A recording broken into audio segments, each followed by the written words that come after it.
Ada bahasa lisan yang kita sampaikan, tetapi apa yang kita katakan itu kita teguhkan dengan perbuatan kita. Artinya sama antara perbuatan dan perkataan. Memang ada banyak alasan orang Kristen yang akhirnya tidak bersaksi, alasannya tidak tahu banyak ayat Alkitab.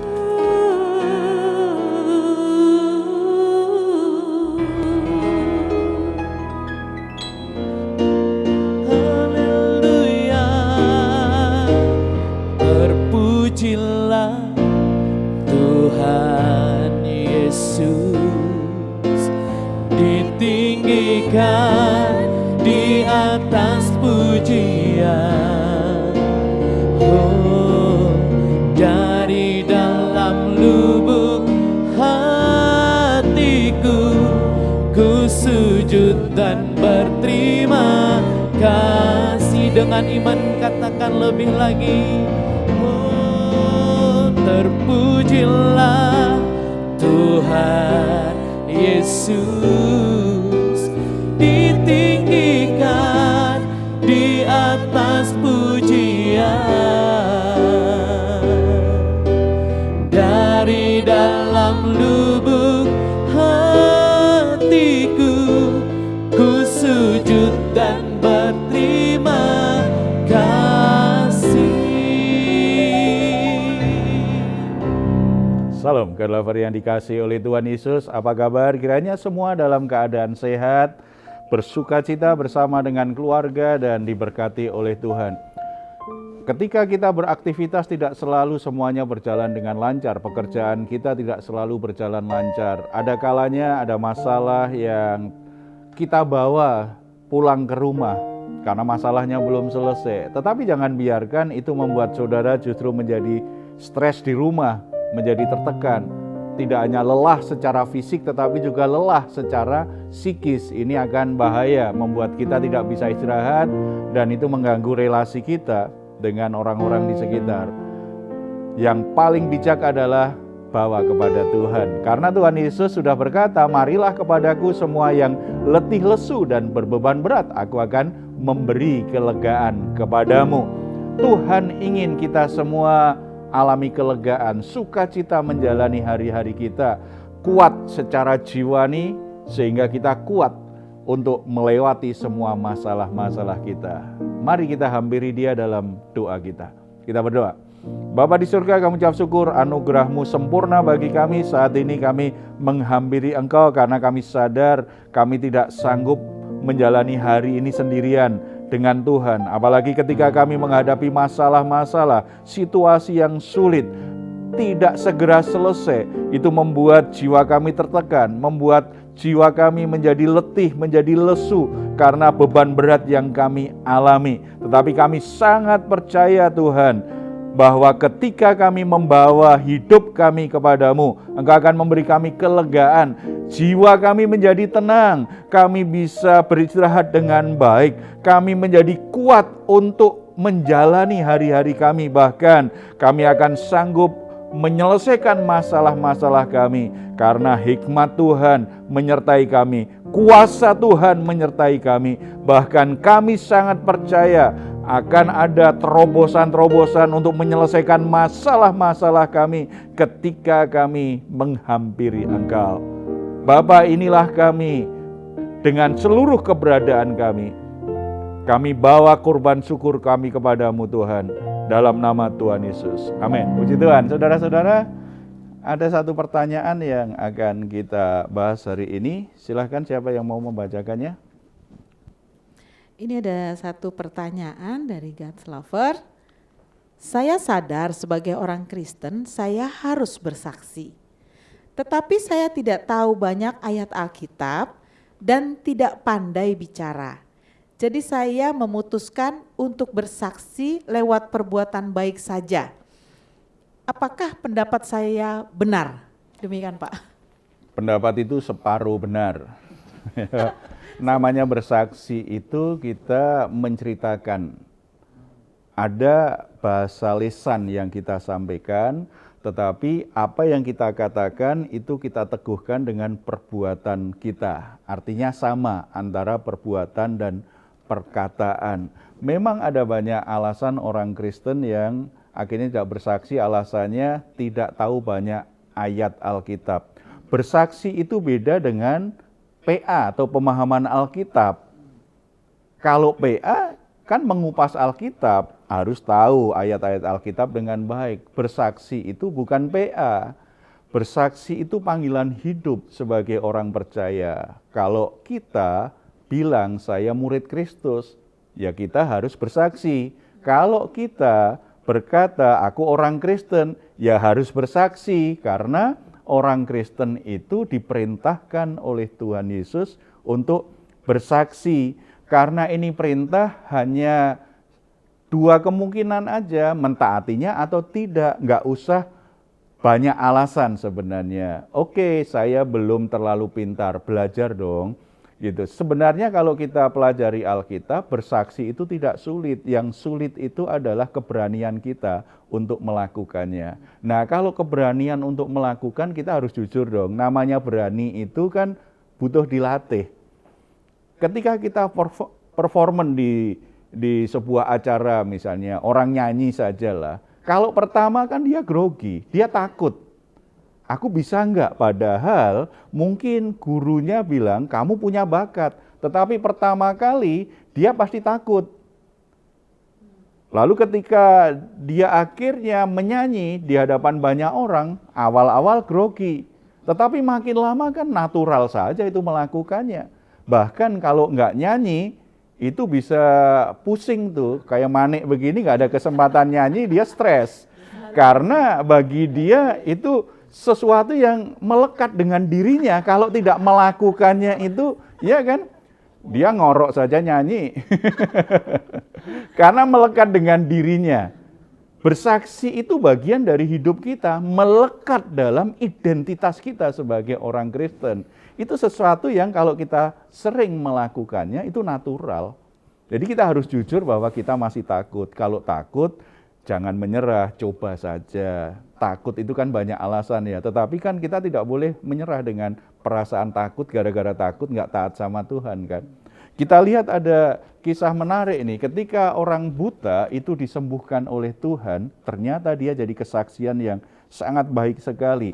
Dan dari kesaksian dia kita tahu sebenarnya memang bersaksi itu mudah, yang sulit itu hati kita, yang sulit hati kita. Coba kita buka Yohanes pasal yang ke-9. Setelah orang buta itu sembuh, dia kemudian dibawa kepada orang-orang Farisi, diinterogasi nih. Mereka curiga, ini pengajaran sesat dari mana ini? Sebab ingin pastikan ini benar atau enggak nih, atau palsu ini, atau ini kesesatan. Diinterogasi tuh, orang yang buta kemudian disembuhkan oleh Tuhan Yesus. Ayat 13. Lalu mereka membawa orang yang tadinya buta itu kepada orang-orang Farisi. Adapun hari waktu Yesus mengaduk tanah dan memelekkan mata orang itu adalah hari Sabat. Karena itu orang-orang Farisi pun bertanya kepadanya, bagaimana matanya menjadi melek? Jawabnya, ia mengoleskan adukan tanah pada mataku, lalu aku membasuh diriku, dan sekarang aku dapat melihat. Ini pertama, sampai sini dulu ya. Bersaksi itu berarti menceritakan apa yang Tuhan kerjakan dalam hidup kita. Kita semua kalau diberi kesempatan untuk bersaksi selalu bilang, kita kan bisa, saya kan suka memimpin kelompok kecil. Biasanya saya tanya sebelum sharing firman Tuhan, apakah dalam 1 minggu ini saudara-saudara diberkati Tuhan? Semuanya berkata, diberkati Pak, banyak sekali berkat Tuhan. Coba cerita saja satu saja. Begitu, coba satu-satu orang cerita, satu kesaksian saja. Semua menundukkan kepala. Ketika ditanya, coba Bapak bersaksi, belum. Coba Ibu bersaksi, belum. Coba saudara bersaksi, belum. Akhirnya, ruang kesaksian yang ada di agenda pertemuan dilewati karena tidak ada satu orang pun yang bersaksi. Padahal sebelumnya ditanya apakah diberkati Tuhan? Sangat diberkati. Apakah Tuhan memberkati 1 minggu? Puji Tuhan, banyak sekali berkat Tuhan. banyak sekali diberkati Tuhan, tetapi kok tidak bisa cerita. Problemnya di mana? Pasti di hati, ada perasaan takut atau sebenarnya belum terbiasa saja. Bersaksi itu menceritakan apa yang Tuhan kerjakan dalam hidup kita. Kita tidak menceritakan sesuatu yang sifatnya imajiner, tetapi sesuatu yang kita alami. Bagaimana Tuhan menolong kita, bagaimana Tuhan mempertemukan kita dengan seseorang sehingga kita kenal Tuhan Yesus. Bagaimana Tuhan mengubah hati kita sehingga kita bisa tinggalkan kebiasaan buruk. Bagaimana Tuhan menolong kita keluar dari kebiasaan berdosa kita. Bagaimana kita sanggup lepas dari kecanduan kita.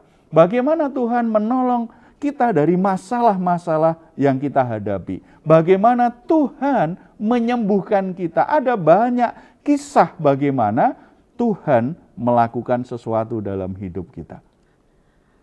Mungkin nggak Pak? Karena kan kalau ada yang bilang siapa yang mau bersaksi gitu ya. Kadang-kadang kita berpikir bahwa kayaknya tuh biasa-biasa aja, nggak spektakuler banget gitu Pak. Kesaksian kita, jadi membuat kita tuh kayaknya bukan takut sih sebenarnya, kayaknya biasa deh gitu. Gimana tuh Pak? Apa yang Tuhan kerjakan? Pertanyaannya, apakah sesuatu yang spektakuler? Apakah kita menunggu sakit kanker dulu baru disembuhkan Tuhan? Atau ketika kita pilek, kita sembuh, itu bukan pertolongan Tuhan? Ini cara pandang yang salah. Apapun yang Tuhan kerjakan dalam hidup kita, itu layak untuk disaksikan. Misalnya begini ya, spektakuler misalnya orangnya pecandu narkoba, kemudian sering masuk penjara, bertobat, setelah itu jadi hamba Tuhan, spektakuler sekali. Tetapi ketika orang baik-baik saja tuh, nggak pernah ditangkap polisi, perilakunya juga baik, paling nakal-nakal seperti anak biasa. Kemudian dia bertobat menyerahkan diri di hadapan Tuhan, jadi hamba Tuhan. Dianggap memang biasa saja. Pertanyaannya, lebih sulit siapa mempertahankan diri tetap jadi orang baik atau jadi orang jahat? Mestinya orang yang bisa mempertahankan hidupnya tetap kudus, ini orang luar biasa ini. Itu spektakuler. Di tengah dunia yang begitu jahat, begitu rusak, orang tetap bisa bertahan dalam kekudusannya, itu luar biasa, itu bisa memotivasi orang. Kamu tinggal di lingkungan yang begitu bejat, kamu kok nggak bejat? Kamu tinggal di lingkungan yang begitu buruk, kamu kok nggak ikut-ikutan ya? Bukankah itu orang yang hebat? Tidak usah nunggu dia terjerumus dulu, baru spektakuler. Itu kesalahan banyak orang Kristen, kagum dengan orang yang mantan rusak. Tetapi orang yang hidup kudus tidak dikagumi. Jadi supaya saya khotbah, orang suka dengan saya, apakah saya harus jadi pecandu narkoba dulu? Apakah saya harus selingkuh dulu? Kan tidak harus. Iya kan, orang itu kan tiap orang perjalanan hidupnya berbeda. Intinya ketika saya mempertahankan kekudusan hidup saya, itu Tuhan yang mengerjakannya atau saya memang orang hebat? Kan tidak, karena Tuhan menjaga saya dan saya komitmen. Tuhan menguatkan hati saya untuk tidak tergoda. Saya bisa ceritakan bagaimana cara saya tidak tergoda. Gitu kan? Tuhan menolong saya nih, menguatkan hati saya. Jadi nggak usah nunggu spektakuler dulu, nggak usah menunggu tumor ganas dulu baru bersaksi. Tidak usah menunggu kita bangkrut dulu. Tidak. Tuhan berkati kita, walaupun sederhana, layak untuk diceritakan kepada banyak orang. Supaya orang sadar bahwa hal kecil pun Tuhan juga perhatikan, apalagi hal-hal yang besar. Kira-kira spektakuler nggak kalau Tuhan Yesus berkata, sehelai rambutmu jatuh, Tuhan itu lihat loh, Tuhan perhatikan. Urusan rambut jatuh aja Tuhan perhatikan. Bukankah itu menunjukkan betapa luar biasanya kasih Tuhan dan melihat kita itu pribadi yang sangat istimewa? Bukankah itu spektakuler siapa kita diperhatikan Tuhan? Apakah menunggu kepala kita hancur dulu baru Tuhan buat mujizat sembuh itu baru spektakuler. Kan tidak. Semuanya menyatakan pekerjaan Tuhan. Ini persepsi kita tentang kebenaran, tentang bersaksi harus berubah. Itu yang membuat rumit orang lalu berpikir sulit bersaksi. Karena kita berpikir terlalu rumit tentang kesaksian. Ceritakan saja apa yang Tuhan kerjakan dalam hidup kita. Yang kita sadari itu Tuhan bekerja. Seiring itu sebenarnya kita lagi belajar mengenal Tuhan. Ternyata hal-hal yang kecil, hal-hal sederhana Tuhan juga bekerja loh. Kalau begitu kesadaran kita lebih peka nanti bahwa Tuhan itu bekerja dalam hidupku indah. Ketika ada masalah lebih besar, lebih peka lagi tuh. Sudah tahu itu, Tuhan pasti bekerja seperti ini. Karena kita sudah terbiasa untuk melihat jalan-jalan Tuhan. Kita sudah terbiasa mencermati bagaimana Tuhan bekerja dalam hidup kita. Kalau kita menceritakan kepada orang lain, yang pertama orang lain jadi mendengar kisah tentang apa yang Tuhan kerjakan. Orang lain mengenal Tuhan, sekaligus bagi kita itu semakin meneguhkan iman kita. Kesadaran kita akan Tuhan dan karyanya itu semakin dalam tentang hal itu, ya. Jadi nggak usah nunggu spektakuler dulu ya Kak ya. Itu. Jadi kesempatan yang ada mulai bersaksi, gitu ya. Yang kedua, bersaksi itu kita sedang menceritakan apa pendapat kita tentang Yesus. Maka kata sebagian orang Farisi itu, orang itu tidak datang dari Allah sebab ia tidak memelihara hari Sabat. Sebagian pula berkata, bagaimanakah seorang berdosa dapat membuat mujizat yang demikian? Maka timbullah pertentangan di antara mereka. Lalu kata mereka pula kepada orang buta itu, dan engkau apakah katamu tentang dia? Karena ia telah memelekkan matamu, jawabnya, ia adalah seorang nabi. Artinya bersaksi itu kita sedang menceritakan tadi pengalaman kita bagaimana Tuhan lakukan sesuatu dalam hidup kita. Kemudian apa pendapat kita, apa keyakinan kita tentang Yesus, tentang Tuhan kita. Bagi saya Yesus adalah juru selamat. Bagi saya Yesus adalah penyembuh. Bagi saya Yesus adalah penolong. Bagi saya Yesus adalah sahabat. Bagi saya Yesus adalah pribadi yang paling mengasihi saya. Itu setiap orang bisa beda itu variasinya. Tetapi namanya bersaksi itu kita sedang cerita bagaimana pandangan kita tentang Tuhan Yesus dan apa yang kita yakini tentang Dia. Kita lagi cerita. Kita makan soto enak di sebuah tempat. Begitu kita senang dengan soto itu, kita kemudian seminggu kemudian sama teman-teman diajak, kita makan siang ya sama-sama. Di mana? Kita langsung bilang, di sana aja, itu ada soto enak sekali. Ternyata ada teman kita pernah ke situ. Mosok gitu aja enak, biasa aja. Enggak, itu enak sekali. Itu kan kita lagi cerita tentang pendapat kita dan apa yang kita yakini berdasarkan pengalaman kita. Teman kita bilang enggak enak karena dia enggak suka soto. Atau ketika lagi makan dia flu berat, nggak ada rasa di lidahnya. Sementara kita penggemar, kita mencintai itu. Ketika cerita bahwa soto di sana itu enak sekali, yakin deh, aku ngomong bener nih. Kira-kira mudah nggak? Sangat mudah dong, karena kita mengalaminya, kita menikmatinya. Tapi bagi yang nggak suka soto, ya sulit, ya kan? Saya penggemar soto, jadi saya tahu tempat mana yang enak. Dan itu subjektif sekali. Subjektif kan pendapatnya. Tetapi yang pertama tadi loh, itu kan kita mengalaminya. Jadi kalau kita mengalami pekerjaan Tuhan, kita mengalami kasih Tuhan, ceritakan saja kepada orang lain. Apa yang diperbuat Tuhan, nggak usah dikarang-karang, ditambahin supaya kelihatan spektakuler.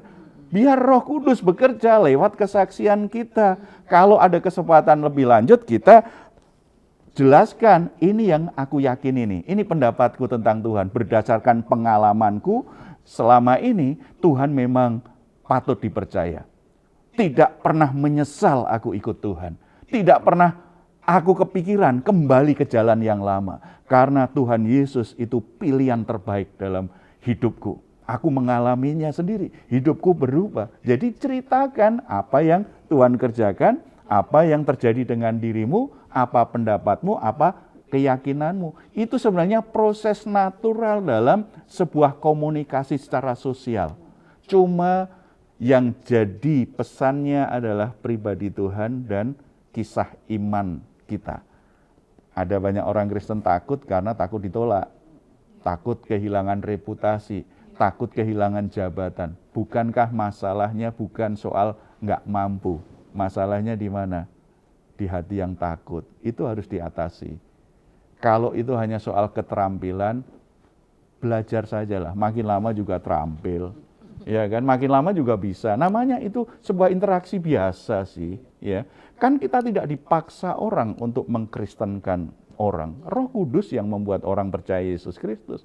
Kita disuruh apa? Diperintahkan Tuhan bersaksi, cerita, ngomong. Lalu apa yang engkau katakan itu selaras dengan pengalaman hidupmu. Jangan bicara yang itu tidak kamu yakini. Jangan bicara itu yang tidak sesuai dengan pikiranmu. Jangan berbicara yang tidak sesuai dengan realita hidupmu. Itu jadi lebih sulit karena namanya merekayasa. Tapi kalau cerita tentang realita Tuhan dalam hidup kita, harusnya sesuatu yang mudah, sesuatu yang gampang. Oleh sebab itu, saudara, mari kita semua bersaksi bagi kemuliaan nama Tuhan. Kita berdoa. Bapa di surga, kami ucap syukur karena dalam Yesus Kristus begitu luar biasa kasih-Mu kepada kami. Tidak hanya penebusan dosa, tidak hanya keselamatan, tetapi Tuhan sudah menempatkan kami sebagai orang-orang yang berharga, yang diberkati Tuhan. Begitu banyak berkat-berkat yang Tuhan berikan, kebaikan-kebaikan Tuhan, pertolongan Tuhan dalam hidup kami. Bahkan mujizat-mujizat kami alami selama ini. Tetapi betapa kami berdosa di hadapan-Mu Tuhan. Karena kami tidak mau jadi saksi-Mu. Itu hanya jadi kisah diri kami sendiri. Itu hanya untuk kami sendiri. Sementara melalui apa yang Tuhan kerjakan dalam hidup kami, Tuhan ingin memakai kami menjadi alat Tuhan, menjadi alat kesaksian yang membuat banyak orang bisa mendengar kabar bahwa Tuhan mengasihi, bahwa Tuhan peduli, bahwa Tuhan punya kuasa, bahwa Tuhan layak dipuji dan dimuliakan segala bangsa. Bapa, berikan kami semua hati yang sungguh-sungguh peduli terhadap keselamatan orang-orang yang tersesat, orang-orang yang membutuhkan kabar tentang-Mu. Roh Kudus, jamah hati kami semua yang saat ini bergabung dengan program Raise and Guide ini. Beri hati kami penuh belas kasihan Tuhan bagi jiwa-jiwa yang berdosa, bagi jiwa-jiwa yang tersesat, bagi jiwa-jiwa yang hancur, yang letih lesu dan berbeban berat. Dan urapilah lidah kami, supaya kami boleh menceritakan tentang Engkau, menceritakan perbuatan-perbuatan-Mu dalam hidup kami, supaya kami bisa membagikan iman kami kepada banyak orang. Melalui hidup kami, orang-orang di sekitar kami, akhirnya mereka boleh membuka hati, percaya kepada Tuhan Yesus Kristus, hidupnya diubahkan, hidupnya dipulihkan. Berkati setiap orang yang punya kerinduan dan mulai bertindak untuk menyaksikan Engkau Bapa. Tuhan berkati semua yang mereka kerjakan, semua benih kesaksian yang sudah ditaburkan anak-anak-Mu. Kiranya Tuhan berkati, Roh Kudus bekerja, membuat hati banyak orang terbuka terhadap kebenaran Tuhan, dan mereka boleh mendapatkan keselamatan dari Tuhan Yesus Kristus. Nama-Mu dipuji, dimuliakan senantiasa dalam kehidupan kami semua, dalam nama Tuhan Yesus. Amin. Puji Tuhan, saudara-saudara, jangan pernah berhenti untuk jadi saksi Kristus, dan jangan menyerah walaupun ada banyak halangan. Roh Kudus akan menuntunmu untuk bisa menyatakan kemuliaan nama Tuhan. Kalau saat ini saudara sedang dalam pergumulan, saudara ada masalah-masalah yang membutuhkan dukungan doa, saudara boleh menghubungi nomor telepon yang tertera di layar saudara. Tim doa kami akan mendukung saudara dalam doa karena percayalah Tuhan itu bisa menolong keadaan kita. Tidak ada yang tidak bisa ditolong Tuhan, kuasanya tidak terbatas. Kalau saudara ingin memberikan komentar, silahkan menuliskannya di ruang komentar yang ada di channel Diaspora TV. Kami tunggu. Mazmur 4 ayat 8 sampai 9. Engkau telah memberikan sukacita kepadaku lebih banyak daripada mereka ketika mereka kelimpahan gandum dan anggur. Dengan tentram, aku mau membaringkan diri lalu segera tidur, sebab hanya Engkaulah ya Tuhan yang membiarkan aku diam dengan aman. Puji Tuhan, selamat malam, selamat beristirahat. Tuhan Yesus memberkati kita semuanya. Salam.